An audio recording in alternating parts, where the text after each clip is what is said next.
Welcome to recipes in my way. இன்றைக்கி நம்ம அருமையான சுவையில் ஒரு சிக்கன் ஸ்டார்டர் தான் செய்ய போகிறோம். சாப்பிட்றதுக்கு ரப்பர் மாதிரி இல்லாமல் மிருதுவாக இந்த சிக்கன் ரெசிப்பியை எப்படி செய்கிறது, இதுக்கு தேவையான பொருட்கள் என்ன பார்க்கலாம் வாங்க. 1/2 கிலோ போன்லெஸ் சிக்கன் சின்ன சின்ன துண்டுகளாக நறுக்கி வச்சுருக்கேன். இதை போனோடையும் செய்யலாம். இதில் 1 டீஸ்பூன் உப்பு, 1/4 டீஸ்பூன் மஞ்சள் தூள், 1/2 டீஸ்பூன் மிளகாய்த்தூள், 2 டீஸ்பூன் மல்லித்தூள்,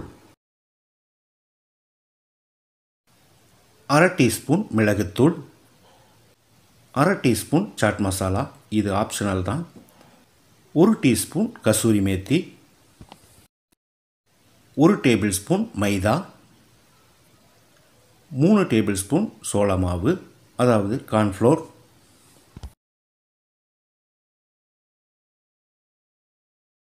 1 டேபிள் ஸ்பூன் இஞ்சி பூண்டு விழுது, 1 முட்டையை உடைச்சி ஊற்றிக்கலாம். இது எல்லாத்தையும் மசாலா சிக்கனில் பிடிக்கிற மாதிரி நல்லா கலக்கணும். இதோட நான் கொஞ்சம் ஃபுட் கலர் சேர்க்கிறேன். நீங்கள் விருப்பப்பட்டால் சேர்த்துக்கோங்க, இல்லைன்னா விட்டுறலாம். இது 1 மணி நேரம் மேரினேட் ஆகட்டும், மூடி வச்சிடலாம். 1 மணி நேரம் மேரினேட் ஆகிடுச்சு. இப்போ இதை எண்ணெயில் பொரிச்சிடலாம். நான் ஏற்கனவே எண்ணெய் காய வச்சுருக்கேன். எண்ணெய்க்கு தகுந்த மாதிரி பாதி பாதியாக போட்டு எடுத்துக்கலாம். மீடியம் ஃப்ளேமில் தான் இதை ஃப்ரை பண்ணணும். ஹை ஃப்ளேமில் வச்சா மேலே கருகீறு உள்ளே வேகாது. 1 நிமிஷத்துக்கு பிறகு எல்லா பக்கமும் வேகிற மாதிரி ஒரு 2-3 தரம் திருப்பி விடணும்.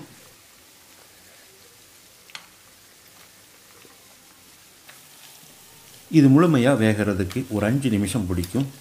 அது வரைக்கும் திருப்பி விட்டுட்டே இருக்கணும்.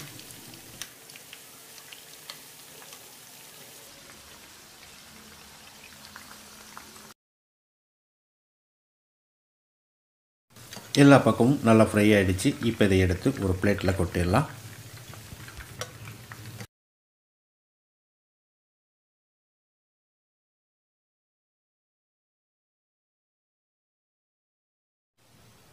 இதே மாதிரி மீதி இருக்கிறதையும் நான் ஃப்ரை பண்ணி எடுத்துட்டேன். சிக்கன் மேரினேட் பண்ணி வச்சுருந்த அதே பவுலில் 1/2 கப் அளவு புளிப்பில்லாத தயிர், 2 டேபிள் ஸ்பூன் காஷ்மீரி மிளகாய்த்தூள், 1/2 teaspoon garam masala, 1 tablespoon red chilli sauce, இது எல்லாத்தையும் கலந்துடலாம்.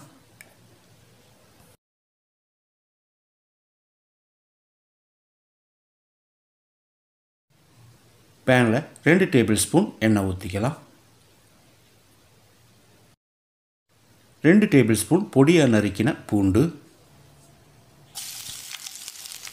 2 டேபிள் ஸ்பூன் அளவுக்கு நறுக்கின இஞ்சி, 2 பச்சை மிளகாய், ஒரு 10 செகண்ட் இதை பிரட்டி விட்டுறலாம். மீடியம் சைஸில் 2 பெரிய வெங்காயம் நீளவாக்கில் நறுக்கினது, கொஞ்சமாக கருவேப்பிலை. வெங்காயத்தை கண்ணாடி பதத்துக்கு வதக்கிடலாம்.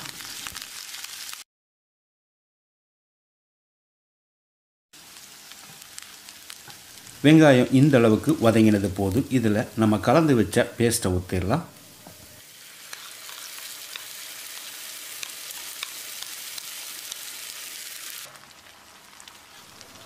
ஒரு 30 செகண்ட் இதை கலந்து விட்டுறலாம்.